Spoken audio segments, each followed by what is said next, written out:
Hello and welcome everybody, my name is PlentyAZach, and I think you're here today because you either want to start streaming or you have an interest in streaming technologies and you want to see how you can either more deeply integrate things into your stream or just create cool stuff for your streams or other content creation processes.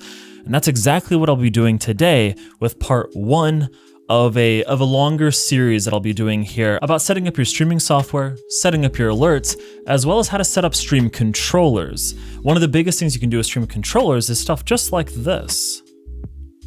Toggling on and off shadows, changing the color of said shadow that's around you. Maybe you want to show a little bit of a room and have everything fade in, fade out, and have it so that way when you're done with stuff, you move back to another spot. Move around the screen, or maybe even turn on the capture of things that you're trying to capture here. These are all things that I want to be able to teach and show you how to be able to do within this series. We will also take the time to set up automatic events and actions through something that I like to use, which is called Touch Portal, and we'll get more into that later on. But for today, we're going to start with the basics. Let's set up OBS, get your alerts going, and let's get you started for your first stream ever. So let's go ahead and start things off. First thing we're going to need, right, is OBS. Now, some of you might ask, why am I not using SLOBs or Streamlabs OBS? There's a lot of plugins and a few other functionalities that SLOBs does not allow. Also, if there's any updates or anything that comes to OBS, because SLOBs is a fork of the actual OBS project itself, it might take a little longer for those things to be updated and actually be rolled out to SLOBs. And some of the stream controllers don't have nearly as much integration into SLOBs as it does into standard OBS. But I'm gonna do my best to show you how easy it can be to use OBS, and in conjunction with that for your alerts, something like streamelements. So let's go ahead and start by downloading OBS first. So here, we're gonna go to the downloads page, and instead of downloading installer, we're gonna download the zip. You might ask, why am I downloading the zip version versus the installer? That's because we're actually gonna be installing a portable version of OBS. There's a couple benefits to actually doing that. One, you can put it on any hard drive and it'll run. Number two, it's very easy to back up your OBS settings, profiles, everything straight into the cloud because it's all just in one spot versus spread around your computer. And three, it's very easy to check plugins to see if you have any issues with plugins, especially when you start adding a lot of different plugins in, you might have some compatibility issues between them. So it's very easy for you to copy a version of your OBS into just a brand new area, run that one, install your plugin over there, see if it works. If it doesn't, you didn't touch your main OBS at all. If it works, you just use the other one, delete the other profile there. So we're gonna show you how to do that here. Once you've downloaded that zip file, go ahead and extract what you have. Now, I don't want my OBS install to be in my downloads, but even if you were to follow this in your downloads, you can move this wherever you want later on because it's a portable version. For myself though, I'm gonna go ahead and cut this out and actually put it inside of my other OBS folder. This is typically where I put all of my OBS versions that I'm using because I have a couple different ones that I use for different reasons. Go ahead and paste your install in and go ahead and name it whatever you would like. For this case here, I'm gonna call it Plenty of Testing YouTube because obviously my name is PlentyAZach and everything's plenty, so it works out. Inside that folder, you're gonna go ahead and create a new text document and you're gonna actually name this OBS _portable _mode, then .txt. Now that that's there, that's pretty much all that you have to do and you now have yourself a portable version. From here, go to your bin, go to your 64-bit, and then you're gonna see your OBS 64.exe. Before you run this though, go ahead and go to your properties, go to compatibility, and then click run this program as an administrator. There are some issues with Windows and OBS that running the program as administrator can usually solve most of those problems. Once that's done, when you double click that, you'll get a little pop-up that asks you, would you like to run this as an administrator? And go ahead and hit yes. Now, first setup, it'll ask you, do you want to optimize for streaming or recording, or how will you use this? For our instance here, we're just going to cancel this because we're going to take you through this, but feel free to use the automatic wizard if you'd like. Now, we have a brand new fresh OBS install that has nothing to it. There's no scenes, there's no nothing. This is the default look that you're gonna get. First things first, we're gonna have to set up a few settings. So go ahead and open up the settings. We're gonna go to output. We're gonna change a few things in here. Now, we're gonna go to advanced. Under advanced, you wanna go to the streaming tab. Now in here, you're gonna have a couple different encoder options. If you have a strong CPU for streaming, X264 should be fine. If you have a good NVIDIA card as well, the H264 new is probably the one you want to try out as well. And to be frank with you, you're going to have to play with these settings a lot. There's unfortunately no magic formula that I can give to you of like, this is what you can do to make your stream always work. I'm still even dialing mine in now. For me, I know that the X264 works really well with the CPU that I have. you're gonna use CBR, which stands for constant bit rate. For your first stream, you're probably gonna wanna use something around the lines of like 3000 kilobits per second. This is a nice starting zone so you can just test everything out without overloading your CPU or your GPU. For keyframe interval, we use usually 2. For CPU usage, this is where it can kind of get, again, you're gonna have to play with this a little bit. The higher you are in this list, the less CPU is gonna be used, but also generally the worse quality image you're gonna have. Usually you wanna try and stick between something of very fast and slow. I personally use medium on my CPU, but you might find good results from fast or faster. But generally speaking, you wanna try and stay between very fast and slow. For profile, we use main, and for tune, we use none. And that's pretty much all that we have to set up for here. Now for recording, you can actually use this in conjunction with streaming, where you can do both at the same time. Again, you need to have a pretty powerful PC, but this way you can at least set something up where you can stream or record. Or again, if you have a strong enough PC, you can do both. Recording format, I generally recommend using something along the lines of MKV. The reason I say this is that way if your stream ever crashes or OBS crashes while you're streaming and recording something, you don't lose the whole file. You only lose right as it dropped out, because this can be remuxed later on, and we'll get to that in a little bit.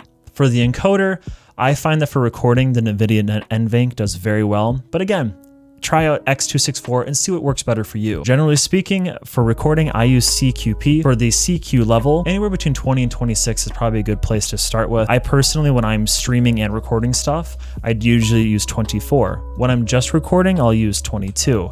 But again, remember that the lower that this number is, the more space it's going to use and the harder it's going to be for your CPU or your GPU to physically record and output that data. For keyframes here, we use 0. Preset is quality. Profile is high, look ahead is unchecked, psychovisual tuning is checked, GPU is 0. That just means it's using the first GPU that's in the slots. And for max B frames, we use 2. For audio, we're gonna use 320 for all of these in here. Now, in the audio tab, you wanna make sure that the sample rate is set to 48 kilohertz, channels generally to stereo. Mono just means that instead of having surround sound, at least left to right, whatever is going to the right ear also goes to the left. It just makes it so it's one channel going out to the viewers. I generally use stereo. Now for your desktop audio, this is where you're gonna have to select wherever your desktop audio goes out to. I use something called Voice Meter, which we'll get into way later on. But for most of you, it's just gonna be default or whatever you like, your speakers, whatever is being sent out to your speakers. That's what you wanna choose for this. For me, it'll be the Voice Meter input. For desktop audio too, most people aren't gonna have a second one, but if you do have a second source of audios, you can select it there. Mic and auxiliary, this is where you're actually gonna select your actual microphone, whatever that is, a Blue Yeti, an LCT, whatever you have that you're using to record, your camera, a microphone from like a webcam, this is where you'll select it at. For me, I use line in because that's what I use for my microphone here, so that's what I'll select. Now, if you have multiple microphones, like let's say you have a multi-person setup, this is where you could select the other microphones. Let's say you have 2 Blue Yetis, you could select Blue Yeti 1 for the main microphone, Blue Yeti 2 for audio source 2, and now you have 2 separate mic inputs, 1 for each person. For us, we're gonna have 1 output audio source and 1 input audio source. The rest of this inside here, you're not gonna have to worry about too much. Now we go to the video tab, and inside of the video tab, this is where we set up what OBS sees for when we are creating our stream. Most people are probably just gonna wanna use a base canvas of 1920 by 1080. You can change this to your monitor's resolution. You can use smaller, you can use bigger. It's not really a big deal. I find that 1080p is a really good base canvas resolution because most things are made to fit 1080p screens. Now, for your output scaled resolution, this is where your CPU or GPU is gonna either take your base canvas resolution and either scale it down or scale it up. I would never recommend scaling up, but you can always scale down. If you don't wanna scale and you just wanna stream at 1080p, leave the scaled resolution as 1920 by 1080p. For our first stream though, I'm gonna leave this at 720 because again, we just wanna test things out to make sure stuff works. For common FPS values, this is where you can actually change what your stream sees. And again, for a first stream, we're just gonna simply use 30 frames per second. Once you know your system can handle it, then we'll start pumping up stuff from there. But for right now, this is perfect. For your downscale filter, generally I find that the 36 samples works really well. If you're having issues with this is something else that you can drop down to try and make it so that your stream runs a little bit smoother. Now for advanced, this is where we're gonna just check a few things. Make sure that our render is at direct 3D11. Color format is gonna be NV12. Color space can either be 709 or 601. 709 just gives you a slightly more fuller range of colors, whereas 601 is a little bit more muted. And then you have color range, which I generally leave to full. But again, here's some areas that if you're having issues, you can try 601 and partial. Just know that it will change the coloring of your stream a little bit. So you might want to find what works best for you. Once we've done all that, go ahead and hit apply and hit OK, and we're all done there. So now that all the settings are out of the way, let's go ahead and set up our first scene. Now, down at the bottom here, we can see scenes, sources, audio mixer, scene transitions, and controls. We're gonna focus right now on scenes and sources. So in our case here, we're gonna try and set up our gaming scene. So let's go ahead and rename the first scene to gaming scene. This just lets us know, hey, inside a gaming scene, I'm gonna find a bunch of things related to my gaming stuff. So now that we're in the gaming scene, let's go ahead and add some sources so we can start showing something up on this screen. Now, first, I'm gonna capture a game. When you're capturing games, you either wanna use game capture. That's your first one that you wanna try and use. If game capture doesn't work, try window capture. If that doesn't work, then do display capture. Display capture is probably the most resource intensive one you can use. So typically game capture is the one you're gonna wanna try first, then window, then display. So for game capture, I'm just gonna leave it as is. And I want it to capture a specific window. So I'm gonna tell it, hey, capture a specific window. And in this case, I'm gonna use Stardew Valley. Go ahead and hit OK. Now, when I click on the game, we can see that it's here. Now, it looks small, and that's because I've had to minimize the game and because it's windowed. If you need to make this bigger though, all you have to do is just simply grab this little red handle and scale it up. That's all you have to do. If at any point in time the game is like way too big like this, you can just simply scale it down. Grab that, move this around, drag that red dot back out, and now you have a scaled game. So anytime that the game is in focus, you'll see the game moving up on the screen. As soon as I click off, that's why it's gonna stop. So you'll see this a couple times. Now, we have the game in here, but now we also need to be able to see ourselves. This is optional. Not everybody likes using face cam. So if you're gonna use a face cam, follow this. If not, go to the timestamp that I'll put down right here for you. So for a face cam, typically this is where we want to use a video capture device. I'm gonna just call this one face cam. Now inside of the face cam, you get a selection of different things that you can use. For most people, it'll either be like a Logitech webcam or a Razer webcam or whatever different webcams that you might have. Or if you have a cam link, you can use this. Mine's gonna say NDI for a very particular reason, because of how I have something set up, but don't worry about that. So now that this is active, hello. The first couple settings here, you typically don't have to touch too much, but if you wanna have a custom resolution, you just have to simply hit custom, and then you can go ahead and input whatever type of resolution or anything else you might want. For my case, I'm gonna use the device default. And again, here, color space, I'll use this default, color range, I'll use this default, but feel free to play with these if you need to. Audio output mode, again, this is not something you have to worry about right now. We're gonna mess with this in a little bit. So once this is all set up, go ahead and click OK. And now you have a webcam that is over top of your stuff. And this can go anywhere you would like it to go. Most of the time, it goes up in one of the corners. Now, I have a really wide camera. It's a typical, I think 16:9 is what this is. It's just kind of wide to put up here and just have covering all of Stardew Valley, right? So here's something you can do. Hold Alt on your keyboard and grab one of your red squares and drag it in. Here you can crop this to whatever you would like it to be. Maybe you want like a really long camera like this. Boop, throw it off on the side. And now you're at least not covering the entirety of the screen that's here. This might be a little big. Maybe you want a really close-up camera, just your face. Throw that in the corner.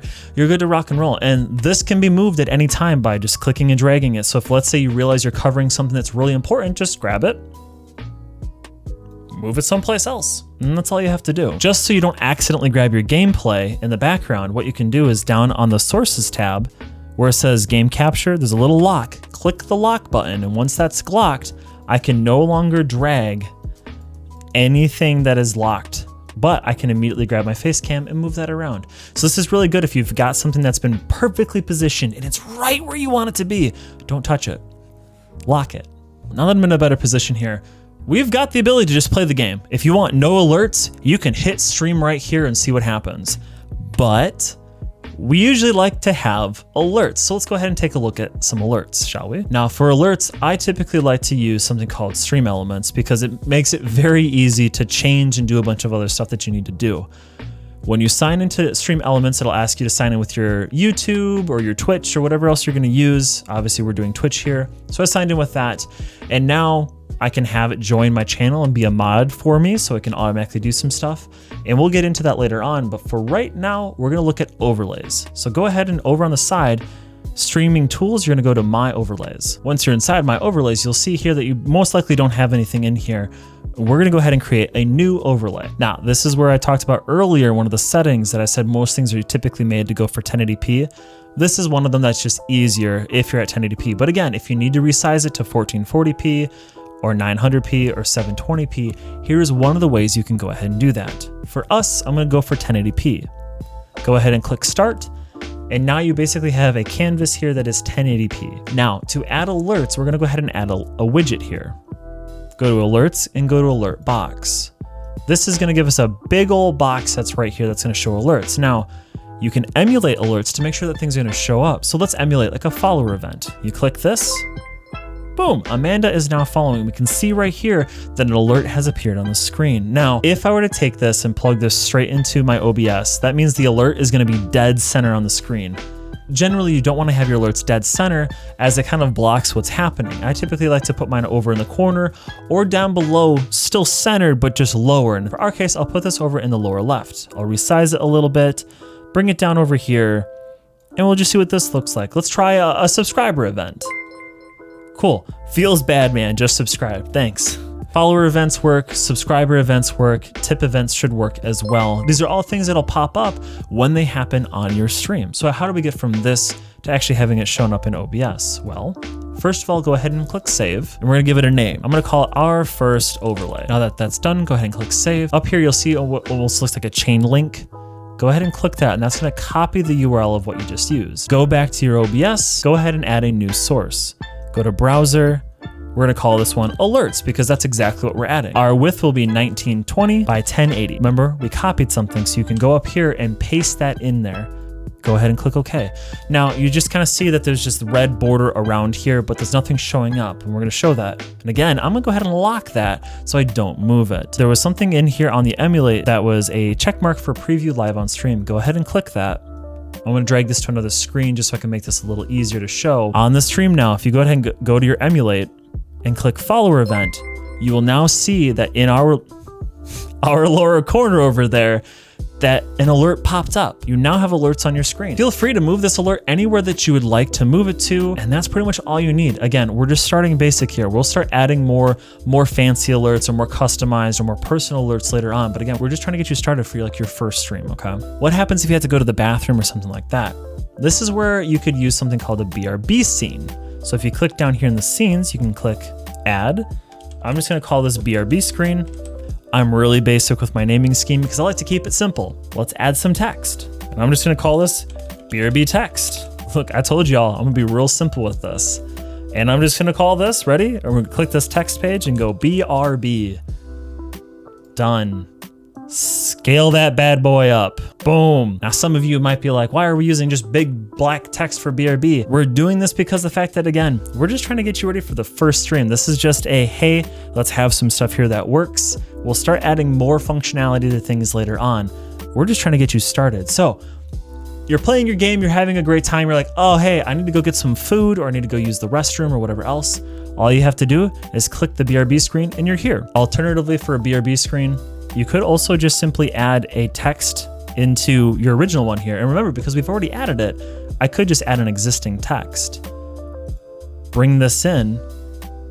Or I could just put this over my face if I wanted to. Just putting it over here, and then when I want to actually go away, I just click the little eye here and it turns it on and off. So when I walk away from the screen and there's nobody here, at least they can see, oh hey, they'll be right back. So here's a couple alternatives, a couple ways, again, just to get you started. So now you have everything set up inside of OBS, but you still have to be able to link Twitch and OBS or YouTube and OBS up. Otherwise, nothing's gonna happen when you go to hit stream because it doesn't know where you wanna go. So under settings, if you go to stream, you can either click connect account. This is typically the recommended one. You'll click this It'll ask you to log in via whatever web browser you're using and you're done. I'm gonna show you the slightly more complicated way that I've used before. If you click on use stream key, it'll ask you for a stream key. Do not show this to anybody else because they can stream to your account if they have this. They don't need a password or anything else. If you have a stream key, you can just go right in. To find your stream key, let's go ahead and go to our Twitch account that hopefully you've made. If you haven't already, go ahead and make one. Now from here, you're gonna go ahead and go to your creator dashboard, go to settings, go to stream, and right here is the primary stream key. Go ahead and copy this and paste it here. Once that's done, hit apply and you're good to go. Let's go back to the Twitch account here as there's a few things that we should update here inside of Twitch that can help make your first stream go a little bit more smoothly. Under Stream Manager, which is the first one you should be able to click over here, this is where you can see everything that's running on your stream. You can see the bitrate going to Twitch. You can see your followers, your views, your viewers. If you click any one of these, it'll turn it off. I highly recommend that your viewers one, you turn off. It shouldn't matter if you have 100 viewers or 1 viewer. You're there to have fun and do your thing. Turn that off. You do not need to see it, okay? Over on the side, you're gonna see edit stream information. This is where you can type in your titles, what your go live notification looks like. What are you streaming? Are you streaming Zelda? Cool, then select Zelda. Perhaps you're just chatting. Chatting. This is where you can select all these type of things. And then tags. Maybe you're a part of the LGBTQ community and you want to find more people that are also there. You can also type in that over here and be able to see the LGBTQIA+ tag. When selecting your tags, these are the tags that people can use to search to find your stream. Don't be misleading with what tags that you pick. Whatever you pick in here, either be a part of said communities or be talking about things that are related to those communities. There are also other things in these tags that can be useful, like perhaps it's your first playthrough. You can select first playthrough. Maybe you don't want any backseat gaming. You can click no backseating. Tags is a really good way to make your stream a little bit more searchable for a lot of people that are out there. In the middle here, it says stream preview. If you want to watch your stream while it's also happening, this is where you can do it from, or you can do it from your OBS preview window. Down below this though, we have chat, and this is where all of the chat would be happening. So make sure that you have this someplace that you can see it. Either have it up on your phone in case you don't have a second monitor. Perhaps you have a laptop and a desktop, pull it up on your laptop. Pull up chat someplace that you can be able to see it without having to like minimize your game to then go check it. So that way you can try and interact with whatever audience comes in a slightly more real-time interaction. Over here you have quick actions. This is where you can either edit your stream info, which is what we already have a tab open over there. You can clip things, you can raid channels. It's also a slew of other ones you can add. If you hit the plus here, you can see stream markers, you can see stream markers with descriptions, you can see hosting channels, clearing your chat history. These are all different things that you can have in your quick actions bar. And then activity feed. This is where if anybody follows you, it'll show up down there. If anybody subscribes to you, it'll show up down there. Any tips, bits, or anything else that can happen on your stream, it'll show up in your activity feed. This is a really powerful way of being able to monitor anything that would happen on your stream. Now from here, a few other things you might want to do before you start streaming. Go to the creative dashboard again, go to the settings and go to channel. Here you can upload a new bio, you can add your social links. What's your Twitter? What is your YouTube? What are the other things that you have? Over on brand, you can change the color. Remember that little color accenting that was kind of happening? You can change it here. I'll kind of use a nice teal or something like that. Save changes. Then here you can see generated background, or you can add your own custom image or add a profile picture up here. This is where you can essentially change the look or the feel of like your channel when it's offline. So when people come and visit it, this is the type of theming that they'll see. Try and keep a consistent theme. For schedule, you can add a schedule. Do you stream every Monday, Wednesday, Friday? Do you stream every Tuesday? Do you stream every Friday? Here's where you can add that in if you'd like. And then featured content is if you want to automatically host other channels. You can go ahead and click auto host if you want. Down here under the shelf type, you can actually change auto host list to whatever you'd like it to be. If you click edit, you can search up different channels. Like mine is PlentyAZach. So when I type in PlentyAZach, boom, this will pop up, it'll be there. And you can see this if you go back to your channel. You can see this down below here. These are suggested streamers that if somebody comes to your channel and you're offline, they can see your suggested streamers and be like, oh, let me go check out some of their friends or other things like that. The last thing probably to kind of pay attention to is in your about, you can change panels. And panels are just a good way of being able to be like, hey, here's a bio. And then you can be like, here's a thing about me. Click submit, and when it's done, you now have a bio. This is a really good place to be like, hi, my name is Zach. I like playing games. Be more creative than this, obviously, but this is where you can add in like, what gear do you use? How long have you been streaming? Who are you, right? That's what a lot of the panels underneath can be used for. Once you're all set inside of your Twitch account, all you have to do to start your first stream is click Start Streaming.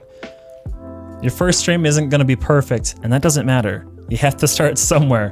When I showed you at the beginning of this where I had like different colors and different motions and different stuff like that, my first stream looked exactly like this. I was a box in a corner with gameplay in the center of the screen. Nothing more, nothing less. I had a couple of alerts that would go off and that's it. The best thing you can do is just simply start. You have your gameplay. You might have a face cam. You don't need it. You have your audio coming in. You have some alerts and you have the ability to be able to say, hey, I'm leaving for a second. I'll be right back. And it's all linked up to your Twitch. So you should now have everything you need to physically go ahead and click that start streaming button and get out there and have fun. It's honestly a blast streaming. I've met a lot of great and fantastic people, and I know you can too, but you have to get out there and want it. In some of the future episodes of this series, I'm gonna be taking the exact same OBS install that we have here, and I'm gonna show you how to install plugins. I'm gonna show you how to control plugins. I'm gonna show you how to control your stream in general. We're gonna get into that in future videos. So if you like this video, please leave a like. Ask me questions. I'm more than happy to help you out with anything that I can, and consider subscribing for more. It really does help us out a lot. I know a lot of people are like, please, please, please. It seriously helps us out a lot. So if you like this, please let me know. And if not, let me know why you don't like it. I'll try and make it better the next time. Otherwise, that's everything to get yourself started. So until then, I will see you all in the next one. Till then, take care. Love ya. Bye.